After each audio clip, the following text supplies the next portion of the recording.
Hey guys, how is it going? It's been a while. Oh, my hair's all messed up. Whatever. Anyway, it's been a while since my last video. I apologize. Life gets hectic sometimes. But we have got a few things coming tonight, so hopefully this makes up for it because starting right off the bat, something that's been in my collection for a while and I haven't actually, every time I think about opening it, I'm like, oh, because, I love this piece. But we have got the Doctor Who character options Big Finish set for the 8th Doctor and Dalek Interrogator Prime. Let's go ahead and take a look at this. This is Big Finish audio adventure for the Time War. It's from the box set 1. We've got the Dalek Interrogator Prime. We've got Paul McGann, 8th Doctor there. I loved this box set. This box set was so good. Without giving too much away, you had the 8th Doctor, Paul McGann, and it was kind of like the introduction to him actually kind of becoming a part of the Time War while still trying to stay away from it, and it was just a great box set and everything.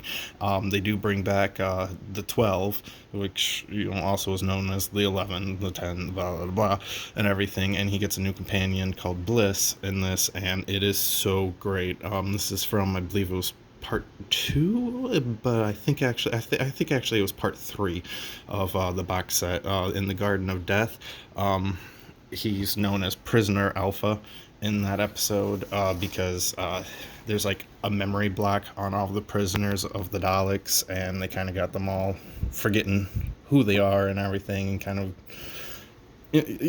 it's just a great story. If you haven't listened to the Time War from Big Finish, if you haven't checked out Big Finish audio adventures yet, definitely do that. They do a range of all the Doctors.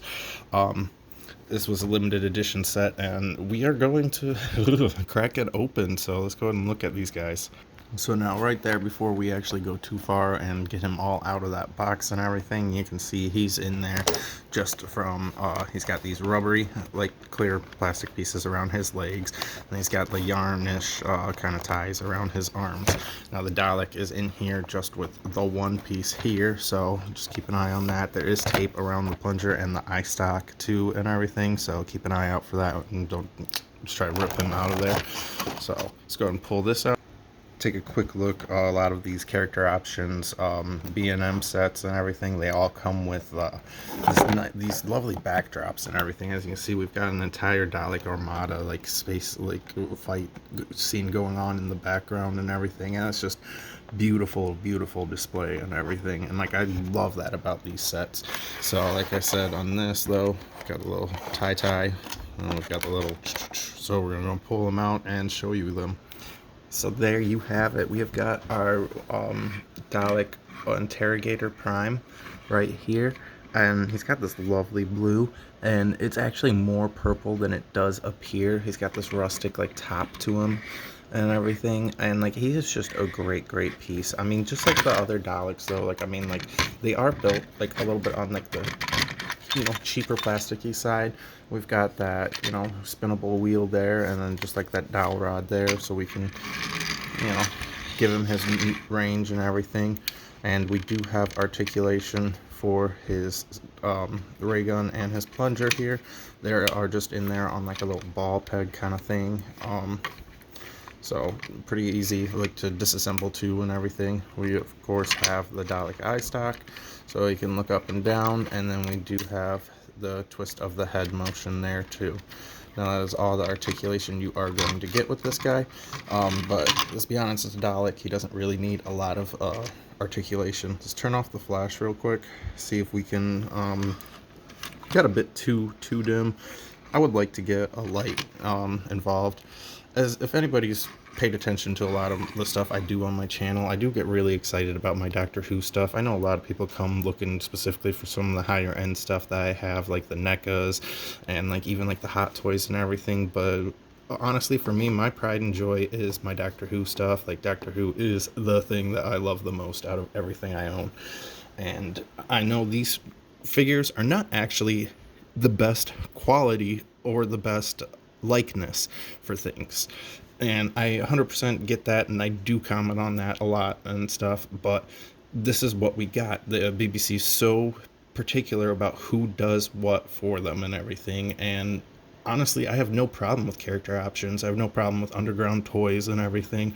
Like, even the Dapples, I didn't really have a problem with that, back in the day though. But like, I mean, like, those are definitely lower quality things for the most part. But these character options, like, these are probably the best thing that we've gotten for Doctor Who merchandise, honestly, outside of maybe like the Big Chiefs. But even then, some of the Big Chiefs do have their likeness problems and everything. But let's get back to this set in particular. The only thing that I was very disappointed about is that there's no accessories, which you don't really need it, but like I would love to see an Eighth Doctor with his Big Finish sonic screwdriver. That would be ideal for me. Like, I would love to have that. I do have a diorama I've been working on, and on there I do have the Eighth Doctor from the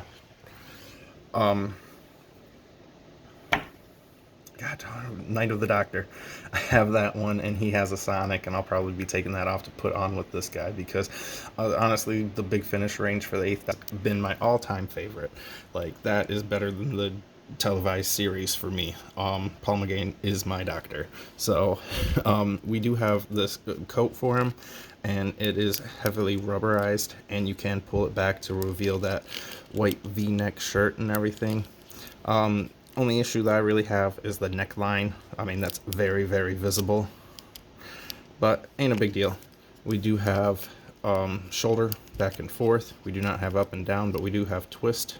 And then we have our, of course, elbow movement there. And then we do have a little bit of wrist articulation too. Let's see if we can do it this way. And oh, that's not gonna stand there. I need to get some things to make this easier on myself. But yeah, arms. And we got that twist out. Actually, we do not have wrist articulation. I thought I seen some articulation. Oh, no, this wrist does. So probably this one does too. Might just be a little stuck on there with the paint. But he does have waist twisting. And his legs actually have a full motion. So like, you can kind of get him to do them splits. Go out and over. Like, that is really, really nice. I haven't really seen that too much with a lot of these figures. So it's nice that he actually has that splitty motion, And then we've got the knee joint, and that is it. There's no foot joint or anything like that. So it's pretty simple, pretty basic, but I do actually really, really like this. This is probably my favorite Paul McGann I have now. I love him with the short hair. Now let's see if we can get rid of some of this glare and still see what we are working with here. So get a little close-up of him there. He does have a very, very well done likeness of Paul McGann, and he does have his short hair, and that is my favorite thing. I love having that short-haired Paul McGann because most of the time you do end up seeing him from the 96 movie with his long hair, and let's be honest, like, he looks good like that, but I think his iconic look, in my opinion, is that short hair, especially now with that 50th anniversary special. Now, we've got a lot of detailing going on the coat. Like, all in all, he just looks nice. He looks really nice. And, like, the only issue that I have for him is just, like, basic stuff with these Doctor Who figures like I already covered. I would love to get high quality, high detailed figures and everything, like, something even just a step up to, like, a NECA standard or anything, and, like, NECA's nothing to sit there and make a standard out of, because they definitely do have their issues with things. I mean, just look at, like, a lot of the older lines of NECAs, like, like, they had a lot of issues back in the day. So take a closer look at the detailing on him. Turn on that so we can see him better. And you can see that he's got all of that, like, smut and dirt and, like, just battle damaged out. I really, really love this. And now, like I said, like, that blue that you're seeing on the camera is actually more of a deep purple than it appears. And there is a lot more of that, like, dingy, smutty, like, battle damagey looking, like, stuff all over this figure if you look closely. And it's just great. Like, I love it. But yeah, so that is our Time War Big Finish character options B&M set. Thank you.